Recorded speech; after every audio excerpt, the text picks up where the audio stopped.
Hello guys, మన కోసం బడ్జెట్లో మంచి కెమెరా మొబైల్ అయితే వచ్చేసింది. ఇది Poco M6 Plus 5G mobile. దీంట్లో స్నాప్డ్రాగన్ 4 Gen 2 ప్రాసెసర్ అయితే యూస్ చేయడం జరిగింది. అండ్ బ్యాటరీ బ్యాకప్ వచ్చేసి 5030 mAh బ్యాటరీతో వస్తుంది. 33 watts ఫాస్ట్ ఛార్జర్తో వస్తున్నారు. అండ్ అలానే కెమెరా చూసుకుంటూ 108 MP వైడ్ యాంగిల్ లెన్స్ వస్తుంది. 10x వరకు మీకు డిజిటల్ జూమ్ చేసుకోవచ్చు. సెకండ్ వచ్చేసి 2MP micro camera. And front camera విషయానికి వచ్చేసరికి 13 MP వైడ్ యాంగిల్ లెన్స్తో ఇస్తున్నారు. అండ్ Type-C పోర్ట్ ఇస్తున్నారు, కాలింగ్ మైక్ ఇస్తున్నారు, స్పీకర్ కూడా చాలా లౌడ్ అనే చెప్పుకోవచ్చు. అండ్ ఫ్రంట్ వచ్చేసరికి 3.5 హెడ్ఫోన్ జాక్ ఇస్తున్నారు, IR బ్లాస్టర్తో వస్తుంది.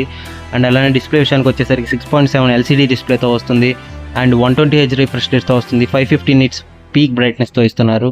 అండ్ ఈ OS 140 మీద రన్ అవుతుంది, X మీద రన్ అవుతుంది. 3 వేరియంట్స్లో ఉంది. బేస్ మోడల్ వచ్చేసి 6+128 13,499 వస్తుంది. విత్ ఆఫర్స్ తోటి 11,999 వస్తుంది విత్ ఫ్లిప్కార్ట్.